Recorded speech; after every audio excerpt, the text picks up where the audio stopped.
watching NCN.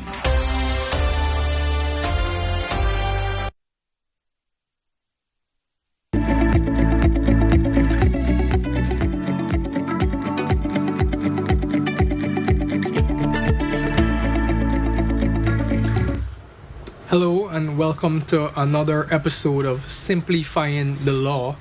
This is an initiative, a program by the government of Guyana executed through the chambers of the Attorney General and Ministry of Legal Affairs, where we seek to educate the populace on their rights under the laws of Guyana, but not only their rights, but to ensure compliance with laws. As you would know, the government has a very rigorous legislative agenda.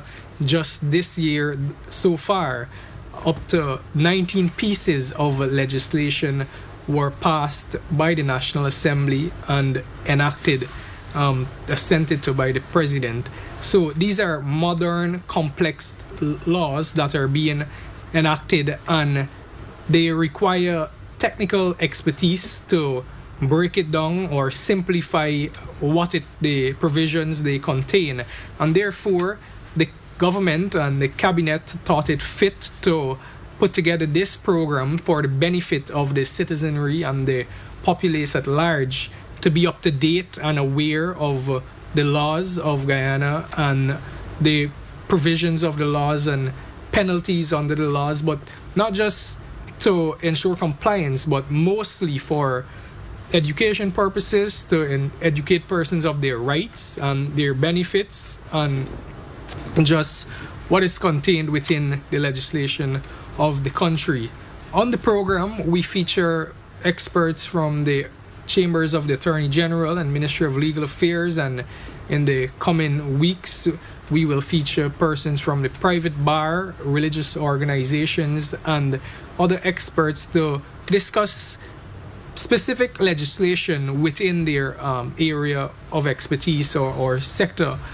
Today with me, I have Miss Cheyenne Lal and Miss Aruna Budram, who I would just ask to briefly introduce themselves to you. Cheyenne. Hi, my name is Cheyenne Lal. I'm a senior parliamentary counsel within the Attorney General's chambers. Our department is primarily responsible for executing the legislative functions of the AG's chambers, in that we would draft primary laws, for example, acts, and we would also draft subsidiary legislation, such as regulations, bylaws, or orders to further the government's legislative agenda. On occasion, our department could also lend drafting support to the special select committees of Parliament when they're engaged of the review of a law that's before the House. And we sometimes also offer advice on multilateral or bilateral treaties to ensure that they're in conformity with the laws of Guyana. Thank you, Cheyenne. Aruna? Yes, so Aruna Budram, I am State Counsel attached to the Advice and Litigation Department of the AG Chambers. Our job really is to defend the state in the government in suits, civil action, and we also institute some amount of civil action as well. Okay. We also do advice and opinions. Thank you both. Well, I am your host, Richard Bainey, and our topic for today is the Bail Act of 2022. This is a new piece of legislation that was enacted in 2022, and as the long title reads, it is an act to provide for the grant and refusal of bail in criminal proceedings and for related matters. So we will take you through this act today and to discuss exactly what it entails. But before I do so, if I could just ask Miss Lal, what exactly is bail? In essence, bail is the pre-trial release of a person from legal custody upon the undertaking or promise that he or she will appear in court at a specified time when required to answer any charge that's set against them. And bail may be set as a specified amount. For example, bail may be set for $200,000. and the accused will pay that money or lodge some security to the value of the amount of bail set by the court. Right. And if you could take us through the objective of the Bail Act 2022. Well, I'll give a bit of history. Before the passage of this act, provisions as it relates to bail were contained in various pieces of legislation in a piecemeal fashion. They had provisions in the Police Act, the Summary Jurisdiction Procedure Act, Criminal Law Procedure Act, for example. And these acts would have provided for bail, yes, but it failed to provide sufficient detail as to how bail should be granted or refused. It also failed to codify the common law right to bail. So what this act seeks to do is to provide for bail in a comprehensive manner in one statute, similar to what has been done in our sister countries like Barbados or Trinidad and Tobago. And this act seeks to provide much needed bail reform and provide comprehensively for bail, in the sense that it clearly sets out or establishes the right to bail. It sets out the grounds upon which bail shall be granted or refused. It also provides for the imposition of conditions that may be attached to bail and the reasonableness of such conditions. The Act also provides for procedures that may be available to a person who is aggrieved or dissatisfied by the decision to grant or refuse bail. So, bail essentially allows you to conditionally or in some form be somewhat free while in custody. So what then are the principles that underpin this idea or concept of bail? I don't know if you could help me there. So there are basically two fundamental principles that underpin this concept. It's the right to personal liberty, which is enshrined in the Constitution, and also the presumption of innocence, which is an accused right to be presumed innocent until proven guilty by a court of competent jurisdiction. So I would say those are essentially the two principles in the Constitution that underpins this concept.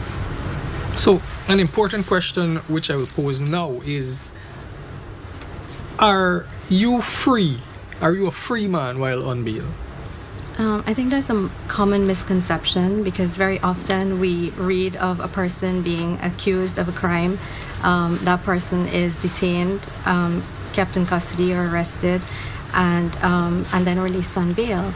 So there is a misconception there. But a person who is granted bail is not necessarily a free man, because the concept of bail is to secure his attendance and appearance at the court at a particular time. And so he is placed on bail to preserve his rights, his constitutional rights, and so that he is not punished in advance of being tried and in advance of pronouncement of guilt. Thank you. Yes, I would also add that it's important to note that an arrest or being charged with an offense, it's not synonymous with guilt. That person still has to go through the court process. So they're entitled to at least their personal liberty in that regard. Okay.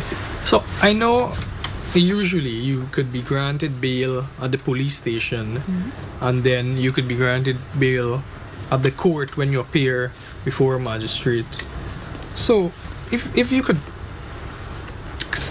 distinguish the two, police bail and bail granted by the magistrate, and explain for us, how does the grant of police bail or how is the grant of police bail regulated by the Act? Okay. So previously, before the passage of this Act, police bail was governed under the Police Act and the Summary Jurisdiction Procedure Act. And under these laws, the police were empowered to grant bail, subject to, with the exception of cases where they felt it appeared to the police to be of a serious nature. And the police were also required to bring the accused before a court after taking them into custody as soon as reasonably practicable. The issue with the legislation as it was then was that the term serious nature was not defined. It was therefore left in the discretion of the police to determine what amounted to a case of a serious nature. And this led to many discrepancies or inconsistencies with the grant of station bail, as it's commonly referred to. So what one police would consider to be an offense of a serious nature, another might not consider it, and then you'd have discrepancies with the grant of bail. Now, what this act has done under Section 4 is that it's regulated the grant of police bail by providing clear guidelines, and it does so in two ways. One, the act defines what a serious offense is. Now, under Section 2 of the act, a serious offense is one which carries a maximum penalty of death or imprisonment for a term which exceeds 5 years. Now, for serious offenses, the police are not empowered to grant bail. In these offenses, bail can only be granted by the court. Now, where the police would have taken somebody into custody, they are now required under this act to bring the person before the court within 24 hours of taking that person into custody. Now, before they had the term as soon as reasonably practicable. Now, this is a term that is often used in legislation to perhaps afford the persons that have to perform certain actions some leeway, because you never know what eventualities might occur. But it does have the tendency to be abused sometimes. So that's why we've put this cap now that says that you have to bring the person before the court within 24 hours. And now, if that is not practicable, the Act sets out guidelines on how the police should grant bail.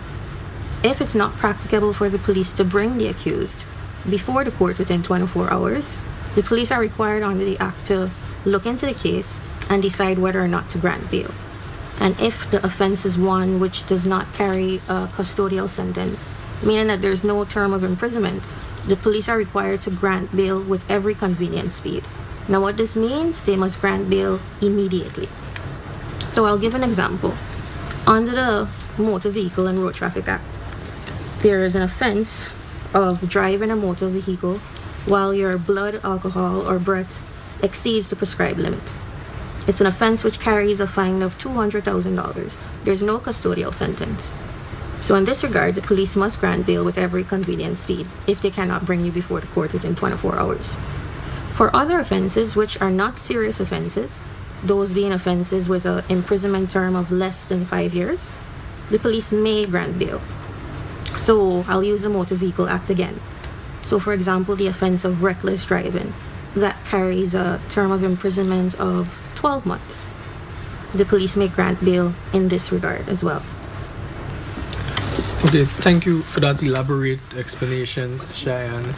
I know there is a common notion that, or there is some controversy at least, which surrounds how long someone may be detained by police in the lockups. So, Aruna, I don't know if you would be able to explain this. Is it lawful to detain a person for 72 hours in the police lockups, as you would call it?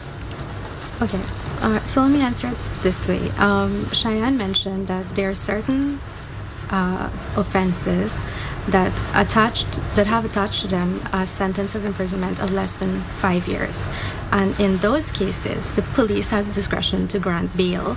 They don't have to grant bail, right? And so in those circumstances, the police has up to 72 hours, right? So during that time, they have 72 hours within which that detained person can be brought before the magistrate. It is not a mandatory 72-hour detention limit, which and the misconception that you're talking about, I think that's where it happens. There is a general opinion that it should be 72 hours. They have to stay there for 72 hours. No, it is 72 hours within which time they should be brought before the court. So this applies to the offenses that we just spoke about, the ones that carry the term of imprisonment, and it also applies to a person who is arrested that has committed a criminal offense or is about, that the police reasonably suspects is about to commit a criminal offense. So in those two circumstances, the police can detain them for a maximum of 72 hours. And if for any reason they are unsuccessful in bringing that arrested person before a magistrate, they must have justification to apply to the High Court for an extension of time. So that's, in essence, the 72-hour limits. Thank you. And both of you have mentioned a critical ingredient to the grant of bail, well, in one aspect, and that is it is at the discretion of the police. But I would now like to pose a question. Is there a right to bail? Is there an entitlement? So there is a right to bail for a person who has not been convicted, right, for the offense that he's detained for. So in essence, I would say yes, there is. This was clarified in Section 6.1 of the Bail Act. And this preserves that principle that so long as you are presumed to be innocent, there should be a right to bail. So, but what are the circumstances or grounds upon which a court may refuse to grant bail? The court may refuse to grant bail on several grounds. This is covered under Section 7 of the Act. If the court is satisfied that there's probable grounds to suspect that if you are released on bail, you are likely to abscond, meaning that you won't appear when required, or that there are reasonable grounds to suspect that you will interfere with witnesses, tamper with evidence, or try to obstruct the course of justice, the court can refuse to grant you bail on these grounds. There are also several other grounds that are outlined under Section 7. The court may refuse to grant you bail for the preservation of public order if they're satisfied that it's necessary for your own safety, for the defendant's own safety. They may also, I don't know if Aruna, you want to take some of them? The court may refuse bail if you had previously been on bail and had committed any of those offenses that you spoke about earlier, such as failing to surrender or committing an offense while you're on bail, or breaching your conditions of bail when you were previously on bail. And the court can also refuse to grant bail in the interest of the defendant's own safety. So there are certain circumstances where it may be a case that incites some sort of public outrage, and it may be in the best interest of the defendant that he or she is in custody. So they can also refuse to grant bail where they have reasonable grounds to suspect that you're not being truthful, the defendant is not being truthful with their name and address, where they don't have a fixed place of abode. A person like that is a flight risk, because you have no way of getting onto them, of knowing where their community ties are. So they can refuse bail on those grounds. They can also refuse bail where it is your case is adjourned for inquiries and it's be more practicable for you to remain in custody for the court to conduct such inquiries. And if the court does find the circumstances set out in Section 7 to be present, is there any leeway or leverage to which the defendant may still be granted bail? Yes. So the court has a discretion still to grant bail. And in making this decision, or in exercising their discretion, they have to weigh the interests of society against the defendant's rights to personal liberty, because he is still presumed to be innocent. So yeah. And what factors will the court take into consideration when exercising this discretion to grant or refuse bail? So in weighing the interests of society and the rights of the defendant, the court will look at many factors. For example, they'll look at the length of time that you've been in custody since your arrest, whether or not you've been languishing in prison for years, months. That's something to take into consideration. You don't want the defendant to be unduly deprived of their personal liberty. They'll also look at the nature and gravity of the offense that you are charged with, as opposed to a person charged with theft or causing grievous bodily harm. Those are two distinct offenses different nature, different gravity. They will also look at your character, your social ties, your antecedents. All of this lends to whether or not you can be a trustworthy person who is likely to appear in court when required. They'll look at whether or not you have a history of offending while placed on bail. So if it is you are charged with an offense previously and released on bail and you committed an offense, that person in all likelihood maybe should not be granted bail because they might do it again. You want to say more? And when this is being considered for offenses under the Domestic Violence Act and the Sexual Offences Act, I just want to add that notwithstanding the court's consideration of all these factors, the factor that is paramount in their consideration is the victim's safety. So I think that the need to protect the victim is the one that will weigh the heaviest in the court's decision. Yes, and that's very important because unfortunately in such instances where persons are charged with offenses, for instance, under the Domestic Violence Act, we've had cases that are very public in the news where those persons are released on bail and they proceed to unfortunately maim or sometimes murder the victim. So this ensures that the paramount consideration is always the victim's safety when granting bail in such offenses. And this is all thought of and contained in the legislation? Yes.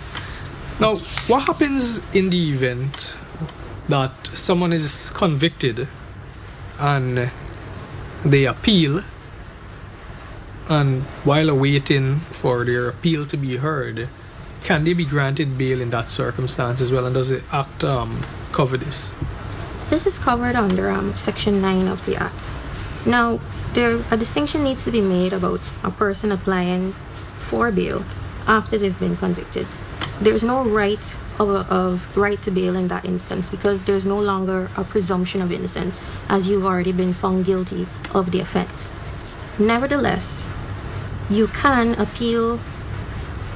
apply for bail after you filed your appeal before the magistrate's court, before which your matter was heard, or you can apply for bail before the court, which your appeal is pending. But in this instance, the onus is on the appellant to show why it is that they should be granted bail. They have to prove to the court that it's in the interest of justice for them to be granted bail.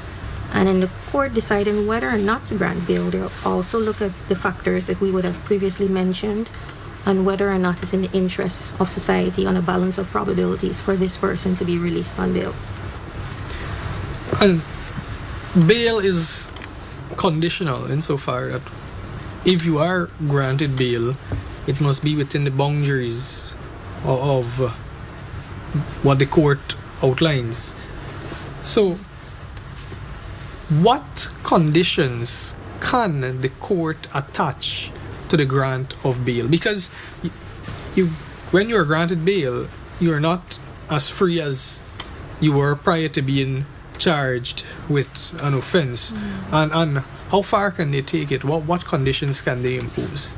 Well, the Act has general provisions. So the general provisions are that you surrender to custody and at the time and place that you're required to appear before the magistrate. So those are the two main conditions of bail that's attached. However, in only where it is necessary, other conditions will be attached. For instance, where there is some reason for believing that you will commit one of those offenses while on bail, or you will not surrender to custody, or you will obstruct the course of justice or something. And in such, if there are grounds for believing that, then there are other conditions that can be attached to your bail. So for surrendering your travel documents is a very popular one. You'd also maybe be required to periodically report to the police station to ensure that you're here in good physical health and condition, to ensure that you haven't backtracked to Suriname because you don't need travel documents for that. So those are some of the conditions.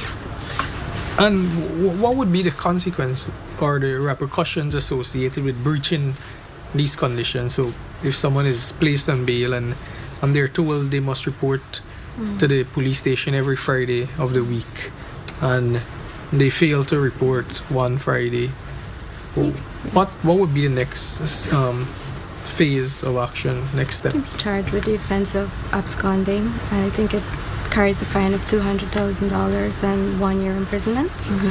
So that's an additional charge. But it should be noted that there is a defense under the Act. If you can show reasonable cause why it is that you failed to appear when you were required to appear, because God forbid you got into an accident, you were at a hospital. So there is a leeway. Right, so leverage exists. And another consequence that may happen is that sometimes when bail is granted, it is granted with a surety. And a surety is basically someone that would undertake to ensure that you would appear in court when required. And that surety would sometimes lodge money or some other form of security to secure your release. Now, should you abscond, you risk forfeiture of that security. So that money or security is gone, and that person would have lost it. And a major part of any crime is the aggrieved or the victim in the process. Is there any means by which the victim is notified when the defendant or the perpetrator is released on bail, the alleged perpetrator is released on bail? Are there any provisions? Yes, the court will notify the victim of the defendant's release. So the Act states that when a person is charged with released on bail for the commission of a serious offense we know if the term of imprisonment exceeds 5 years, then the victim will be notified by the court. And under the Sexual Offences Act and the Domestic Violence Act in particular. Okay, and there are some cases whereby the aggrieved or victims do verily believe that the bail should not be granted and bail must not be granted.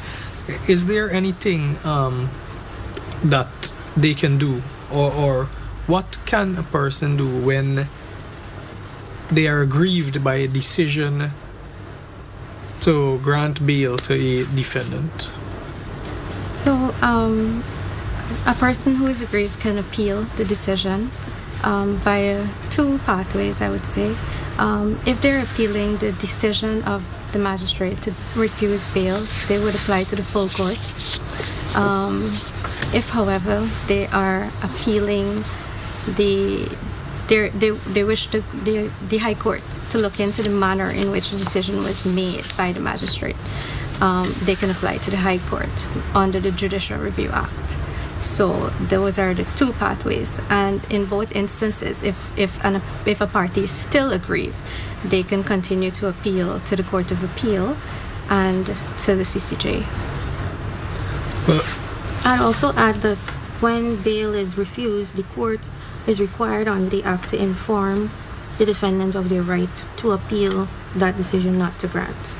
And also they have a right to be given reasons for the magistrate's decision in writing. For both the grant and refusal of bail. For both, yes. And everything we have covered so far is contained within the legislation in the Act and provided for. Yes. That's correct. So from a drafting perspective, Cheyenne, where do we stand with this Act? I think we have an excellent Act, and we're following in the footsteps of other countries, as I mentioned, Barbados, Trinidad. It's very good to have a comprehensive legislation that addresses bail. And in the drafting process of this Act, I think this bail bill would have been around over a decade ago. And upon this administration coming into government, they would have addressed their minds to creating bail reform and revamp that bill. It would have gone through several consultations, both with the judiciary, the Bar Association, and changes would have been made to the bill based on those comments. So what you have before you is an act that reflects a very thorough consultative process that incorporates certain ideas and suggestions from different entities. So it's very, very comprehensive. And I don't know if either one of you could just share what is the importance of having such a legislation as a bail act, or a principal act which governs the topic or issue of bail rather than having it in a piecemeal fashion or not having it governed by legislation at all? Well, it definitely creates ease of reference. You can find everything in one place. But I would add that while this act covers bail in a comprehensive manner, it does not apply to the release from custody of juveniles, as that is covered under the Juvenile Justice Act. And it also does not apply to offenses punishable by death, because that is comprehensively covered under the Criminal Law Procedure Act. So those would be offenses like murder, treason. But it definitely helps with ease of reference. You can easily pick up this act and the ordinary man and read it and know what your rights are in relation to bail, know what the consequences are should you fail to appear when required. And it repeals certain sections of other acts as well. Yes, it does repeal one consolidated certain sections under the Court of Appeal Act, the Summary Jurisdiction Procedure Act, and the Police Act. Those provisions were mostly those dealing with police bail. But since we've streamlined the grant of police bail, we would have repealed those provisions. So I think we've covered most of the provisions within the Act. There's 32 sections and 2 schedules attached, and most of our discussion have touched on almost each of the sections, but this is where I will give both of you the opportunity, in case I've missed anything, to share your views or your thoughts and general comments on the legislation or pertaining to the topic. Yes, I think one thing we should add is that where there's a conflict, because there's so many pieces of legislation that, as you rightfully said, address bail, where there is a conflict, because it's a work in progress, the Act clearly states that the provisions under this Act should prevail, so that there are no prevailing circumstances of bail that are applicable under all acts or other pieces of legislation running parallel to this one. There's one other point I think we failed to cover. It relates to the issue of bail, the grant of bail pending appeal. When, let's say, an appellant is granted bail upon the filing of your appeal, should for any reason that appellant withdraw their appeal, the court is unable to issue a warrant for the arrest of that person and place them in detention, because remember, this bail is only granted upon the grounds of you seeking, an appeal before the court.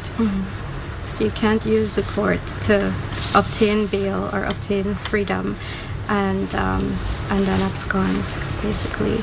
And even if you are not in custody at the time when your appeal is determined, and that decision results in your being placed in custody, there will be a warrant for your arrest, so that you will now have to be brought before the magistrate's court and then remanded to custody. I would also add that as it relates to the issue of the right of appeal and right of review, when we spoke of a aggrieved person, I think we just spoke about the victim. But it's important to note that both the defendant and the prosecution can appeal or seek the review of a decision. And in the court, in exercising their powers, may either uphold the decision to grant or refuse bail. They can vary the decision. They can also vary the conditions imposed. A person can also challenge the conditions that are imposed upon their bail. So if you feel it's not necessary for the defendant to lodge their passport, you can challenge that. So, one question I have, which I would like you guys to address, is bail is financial in nature. It's monetary, right?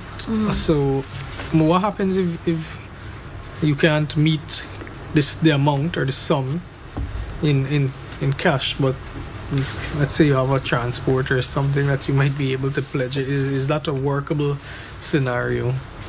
Yes, you can lodge your transport, your property as security. It just has to be equivalent to the value set of your bail. And if for any reason the defendant themselves cannot post the amount, that's where the surety comes in, where that person could undertake to stand across and lodge their security or their money.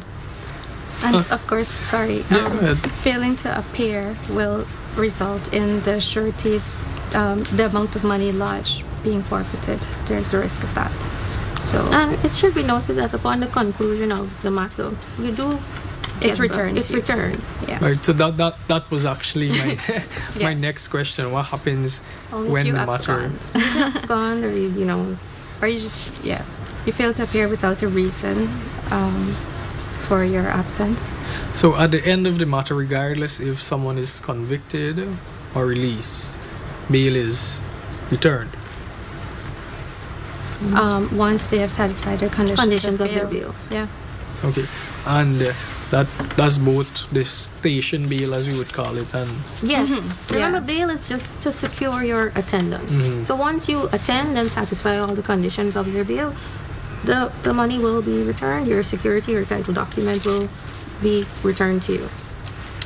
Okay, thank you both for being on this program today. I know it's been a short discussion, but we've covered quite a substantial amount in terms of this legislation. It's not a very big piece of legislation anyway.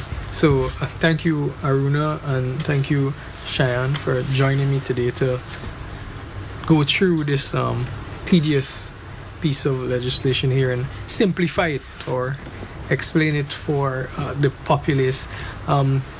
I am your host, 𝘔𝘵𝘵𝘦, and as you know, this program is an initiative brought to you by the government of Guyana through the chambers of the Attorney General and Ministry of Legal Affairs to benefit society, the Guyanese society at large, to educate and elucidate on general provisions of the laws that are being passed. And as I've mentioned earlier, because of the government's robust legislative agenda, this was thought necessary as a public awareness means to get to the citizenry and explain laws, the very complex and creative laws that are being enacted these days, especially those new legislation which were recently passed, such as the Electronic Communications Act and the Data Protection Act. And these legislation that are being passed now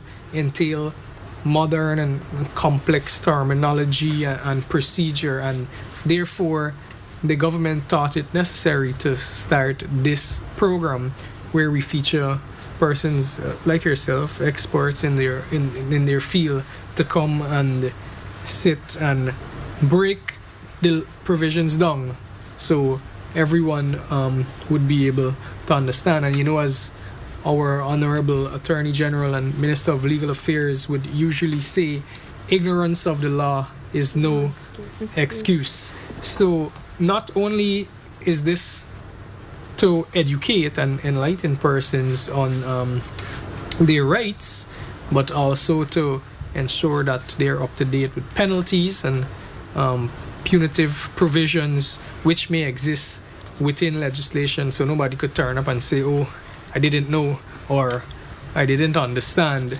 So this is what the program seeks to do, and generally it seeks to benefit the populace, because in bringing this to you, to your television screens, your social media, where you're able to sit and go through and look at the program and be able to understand, it is a benefit for you.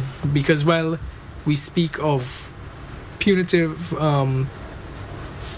punishment or punitive provisions under the legislation which we cover, we also speak of your rights and your benefits. You know, we had an episode recently where we covered the Motor Vehicle and Road Traffic Act, and there we spoke of a number of your responsibilities as well as your rights when using the roadways.